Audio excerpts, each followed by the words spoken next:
it gets very sharp to play Sicilians. And no exception for the Sicilian Alapin. We're continuing our series, guys, based on the book written by Evgeny Sveshnikov, Sveshnikov versus the Anti-Sicilian.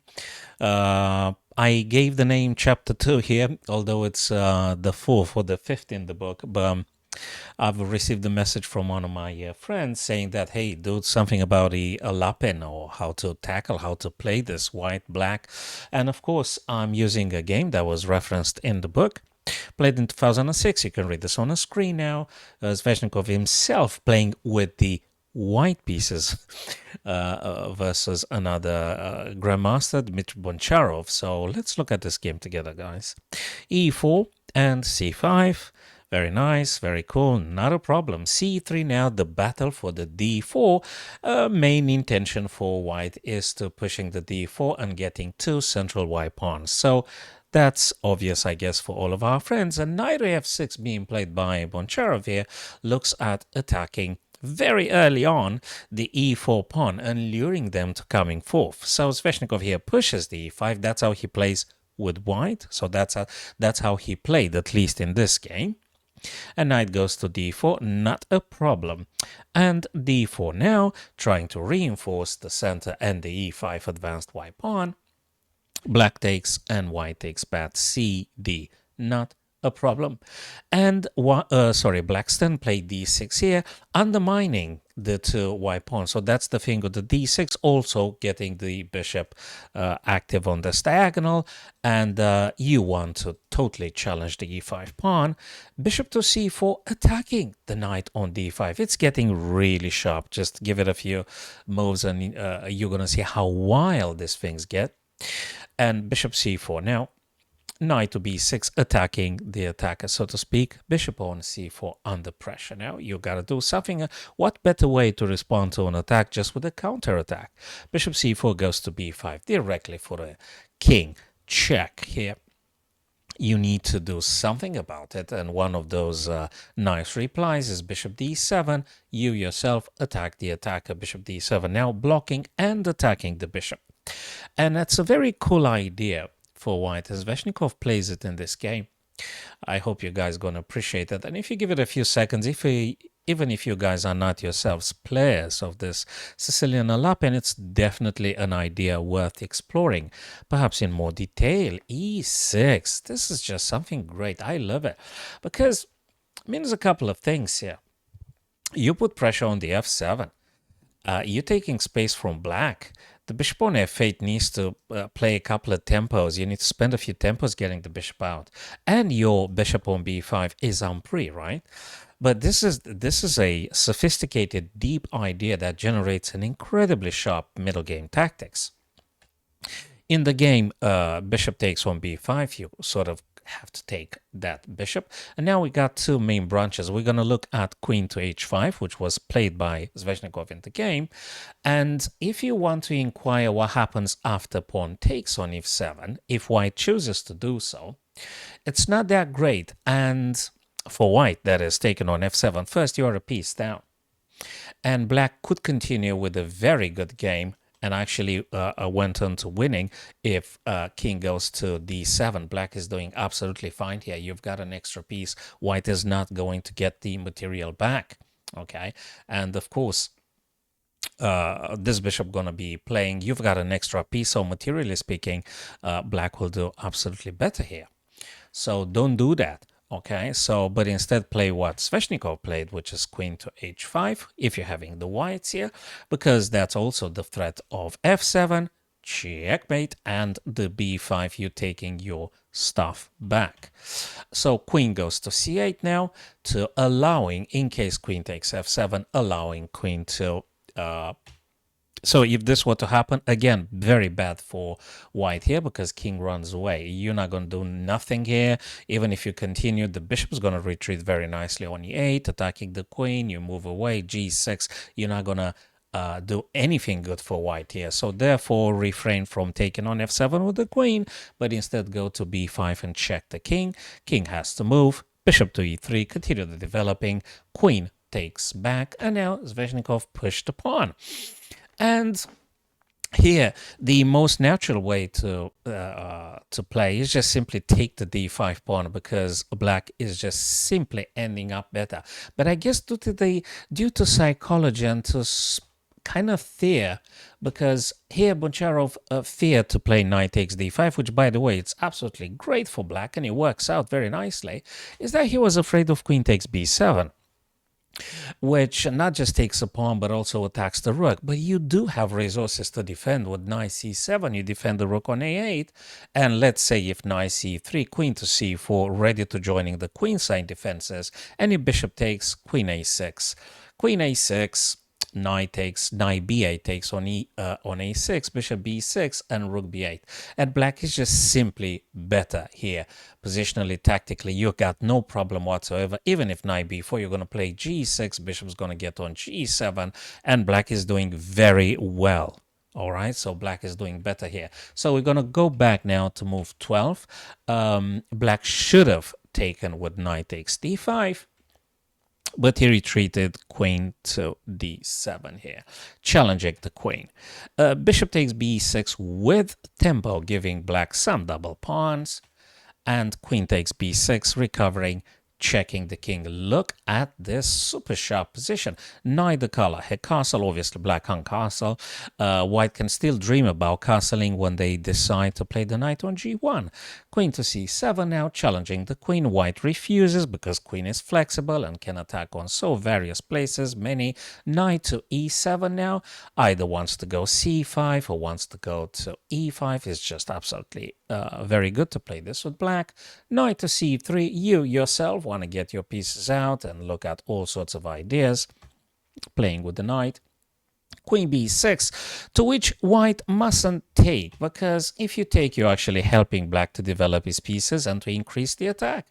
It's pressure. Here, it's an idea to be playing knight to c4, so you don't want to help your opponent. But then again, if you consider the g6 bishop g7, you really don't want to give this to black. So we're going to go back now and to say that actually white mustn't take on b6, which he didn't.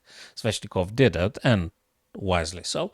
Queen to d2, also to defend the b2, because after queen b6, b2 was hanging. Knight to e5 now played. What beautiful idea to go to c4 perhaps, and also sort of like, if you're going to play f3, I'm going to take and you're going to take, and your king side's not going to look that great.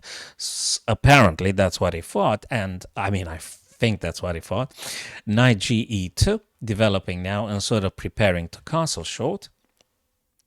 And an interesting move that black could have considered here in the game, Boncharov played g5, trying to moving the pawns down g and h and play bishop g7 and stuff like this. So that's what he actually played in the game. But an interesting idea would have been here, my friends, for black rather than g5. Just consider for a second queen takes b2.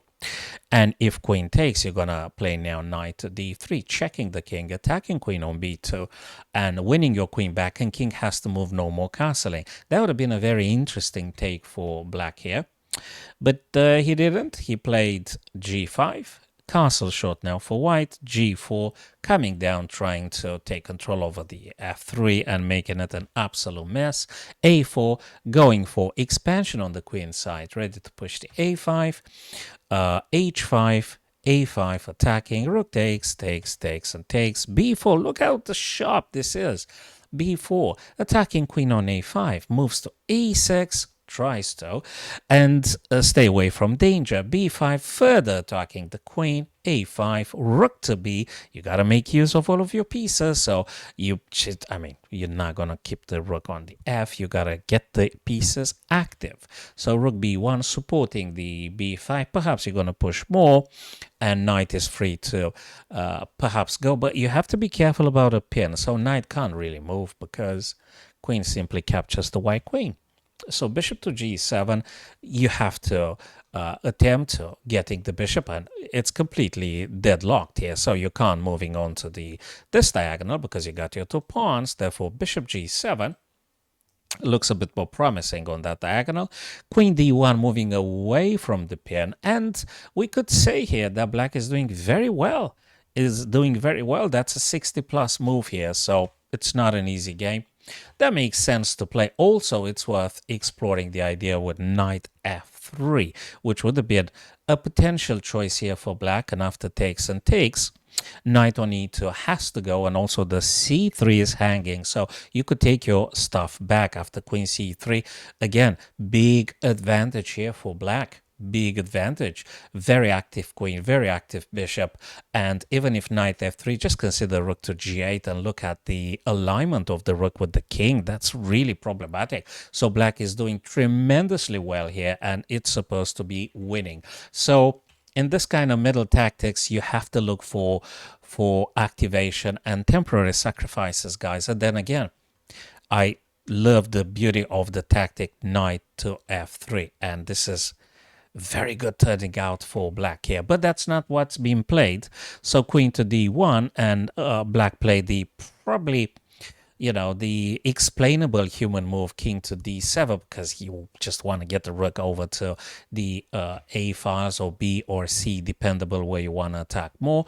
A little further harassment of the black queen, attacked by rook and knight. Alternatively, as you can see in this position here, queen to b8 now, a little bit more static, b6, getting now a lot of space, unblocking those two squares, and also preparing to relaunching rook to a7 and attacking the b7 weakness. Rook to c8, as we said, you try to make use of the open files for the rooks. Queen goes to c2, not just to place itself in a pin. You would say, this is crazy. Why would you get the queen on the c file? But actually, that's not the intent to put yourself in a pin. The intent is just simply trying to march on with the queen and see what dangerous checks and attacking those pawns from behind actually is the intent here. So queen to h7, threatening the bishop on g7, threatening the pawn on h5. There's a lot of threats going on. King plays f8 to defend the bishop first and foremost. Queen grabs the pawns, and now black kind of like lost a little bit here, and it's getting quite equalish now. If you will be checking this on any software or engine, you would see now that it's getting maybe a bit of an edge for black at this stage, but not too much. Queen c8, queen takes, rook takes. Rook a7, as we said previously a couple of moves ago, goes for the b7 weakness. Rook defends. Rook to a4. It's going to be a very, very convoluted ending, but ends up in a draw eventually. Knight to e3. You just can't keep your pawns on the back your pieces on the back rank. You need to activate and try to attack, even if the prize is just taken with the f. By the way, there is no dark square bishop or queen, so you don't have a problem with that. King to f2. You need to centralize the king, ready to replace the pawn now being played. If black takes, pawn's going to take back. Check. King goes to g3. You attack the weakness, which is the g5 currently. Knight now attacks with tempo, so you don't need to rush into defending, playing all sorts of crazy stuff for rook, because you can attack knight c5 with tempo. Rook a4 under threat. Rook c4, moving away from danger, takes again, attacking the rook with tempo. Taking back, you sort of forced. Rook now attacks on e2. Such an attacking, such rich middle game tactics towards the end, very well in this game.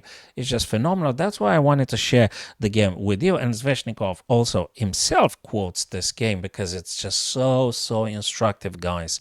It's just phenomenal. f5 now to protect g4, so to speak, naturally upon defending another.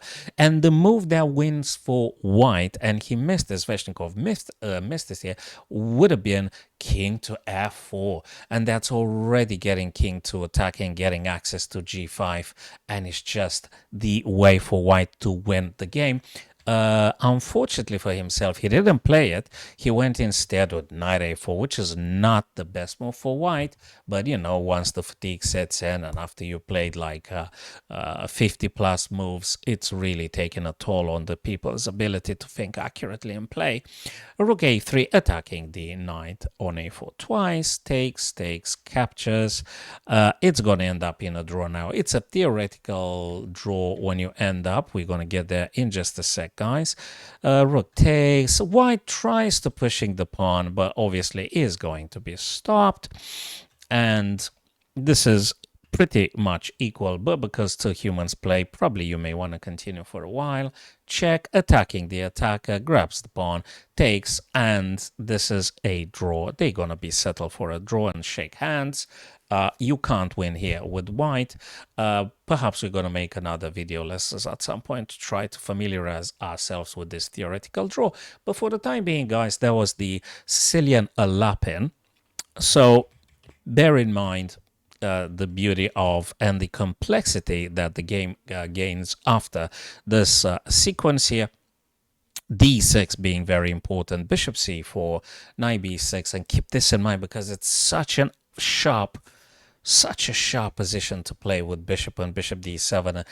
E6 really generates an incredibly complex and sharp position. So guys, I hope you're going to play perhaps the c3, so you have a reference game, at least in this video, how to play with white and black. Similarly, we can revisit this game maybe during the live streams, or if we meet up virtually, I'm more than happy, guys. And see you guys later on. Enjoy the remainder of the day or the night. I don't know when you're going to watch this video, and see you guys soon. Thank you.